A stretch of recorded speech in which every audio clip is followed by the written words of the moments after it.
Salut! On a tous des habitudes, on a tous des façons de se retrouver en famille. Dans notre famille, quand on se retrouve, c'est autour d'un grand repas. Et ce repas, il commence toujours par un apéro où il y a plein de petits trucs qu'on grignote et puis comme ça, on discute. Et mon père avait mis au point un superbe cake aux olives. Évidemment, ce superbe cake aux olives, il l'a mis au point avec du gluten. Et moi, il m'a énormément manqué ce cake aux olives avec du gluten, quand j'ai plus pu manger de gluten. Donc qu'est-ce que j'ai fait? Je l'ai réinterprété sans gluten. Et maintenant, ce cake, on le met à table, hein, avec les invités, les amis, la famille. On le met sans rien dire. Mon cake aux olives sans gluten.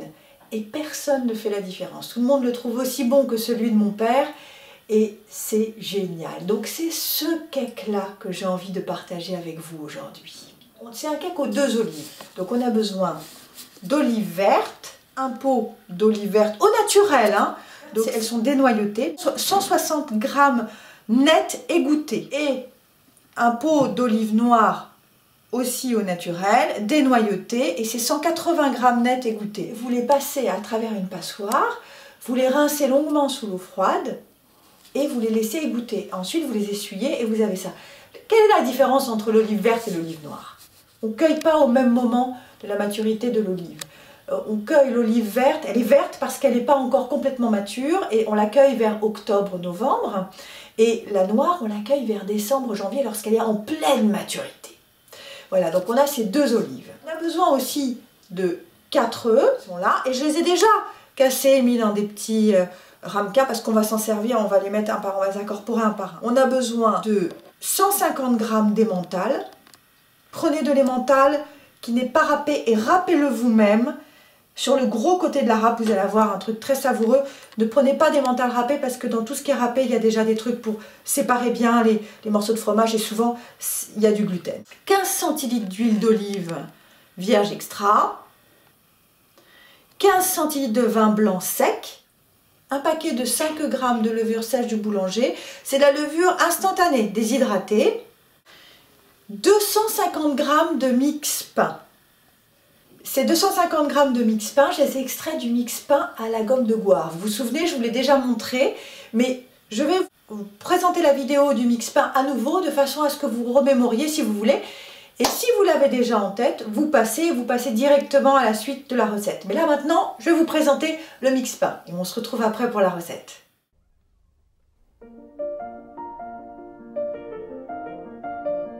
Alors, je vous ai fait un mix pain avec de la gomme de goire. La gomme de goire, il paraît qu'elle est revenue là de façon plus stable sur le marché. Elle a des prix tolérables, acceptables, donc on y va pour ce mix pain. De quoi on a besoin? De 520 g de maïzena que j'ai tamisé, 480 g de farine de riz blanc et 20 g de gomme de goire. Et, dernière chose, une belle cuillère à café de sel.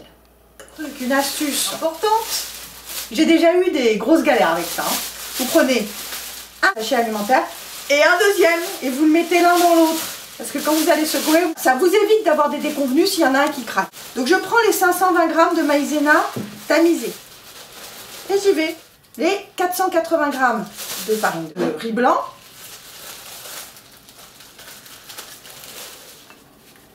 Les 20 g de gomme de goire. Une belle cuillère à café de sel, qu'elle soit belle. Je ferme les 2 sachets. Super important, n'oubliez pas. Et je secoue. Je secoue bien. C'est comme ça que tout va bien se mélanger de façon uniforme et c'est top. Vous avez comme ça un peu plus d'1 kilo de mix pain qui va vous servir pour le pain, pour les cakes salés hein, bien sûr. Et voilà, votre mix il est prêt. C'est parti pour les recettes.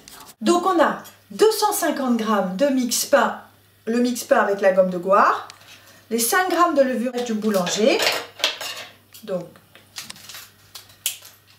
je verse ma levure, je mélange avec la cuillère en bois, 4 œufs, les incorporer un à un, et il faut attendre à chaque fois que l'œuf soit incorporé avant d'ajouter le suivant.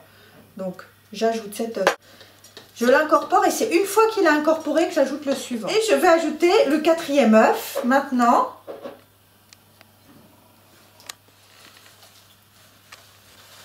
Je mélange bien jusqu'à ce qu'il soit complètement incorporé. Et ça commence à faire une pâte intéressante. Voilà, c'est incorporé. 15 centilitres d'huile d'olive, vierge extra. Je les ajoute petit à petit. Moi, je mets une partie. Je mélange.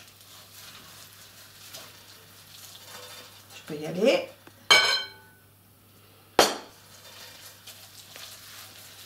Mélange.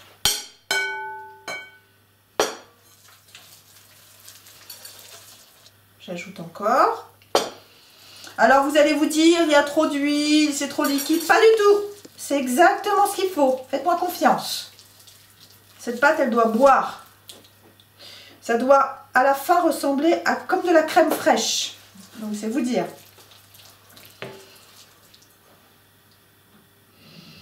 Voilà, là je suis en train de finir d'incorporer l'huile d'olive.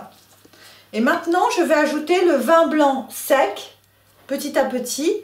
Et je vais finir avec le fouet à main. Vous allez voir. Donc j'ajoute petit à petit, doucement. Et vous voyez comment ça commence à devenir liquide. Voilà. Ça va bientôt ressembler à de la crème fraîche, vous allez voir. Donc là, je passe avec le fouet à main. Et j'incorpore tout doucement.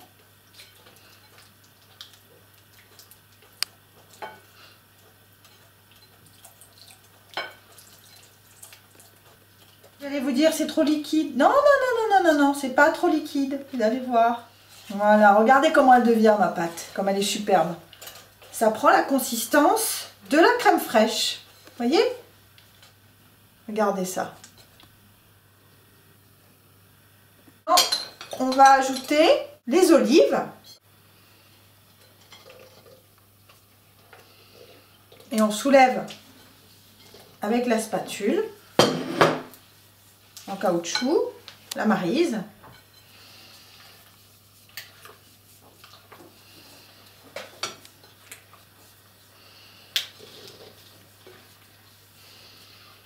J'ajoute les olives noires.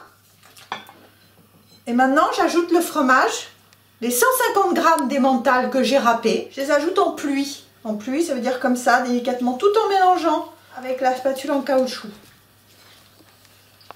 Vous mélangez bien surtout, que tout s'incorpore bien.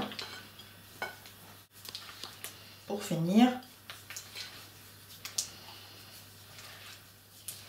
Donc vous avez remarqué, j'ai pas mis de sel. C'est pas la peine parce qu'en fait, les olives sont suffisamment salées. Et le fromage, donc ça suffit pour le sel. Maintenant, on va le mettre dans un moule à cake de 26 cm. J'ai mis de l'huile dedans, avec le pinceau, je l'huile. Et je vais verser, vous allez voir, c'est exactement la taille qu'il faut.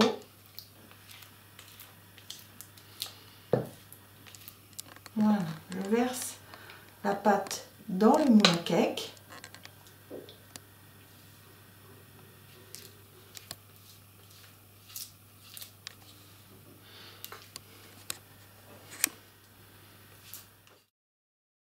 Là, ça y est, qui est prêt, il est dans le moule. Je vais le mettre à pousser dans un endroit chaud.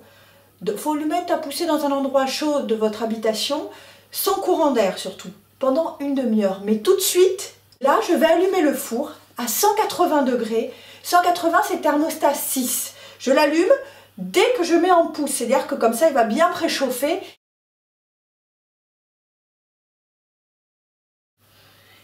Voilà, ça fait une demi-heure que le cake pousse. Vous avez vu, ça commence à déborder.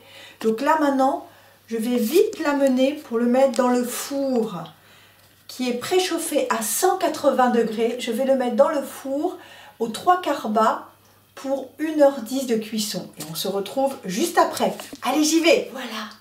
Il y a eu 1h10 de cuisson et j'ai attendu parce que dès qu'on le sort du four, je le sors du moule et je le mets sur une grille pour qu'il refroidisse, qu'il s'aère. Et là, j'ai attendu qu'il tiédisse. Il faut attendre qu'il soit, même le lendemain, c'est encore meilleur si vous résistez. Moi, je ne résiste pas, donc là, il est encore un peu tiède. Et voilà, je le prends, je le mets sur la planche à découper. Et on va en couper une belle part. Waouh! Regardez comme c'est beau.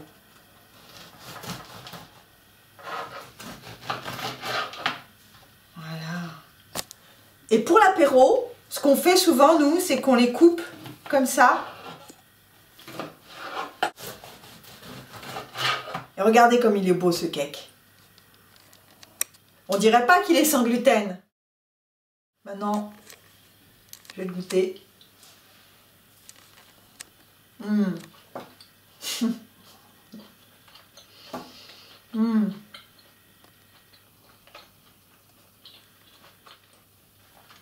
C'est comme ça. Allez-y, c'est vraiment comme ça. Tout le monde va craquer sur ce cake. On va vous le réclamer encore et encore. Dépêchez-vous de le faire. À dimanche prochain. Salut!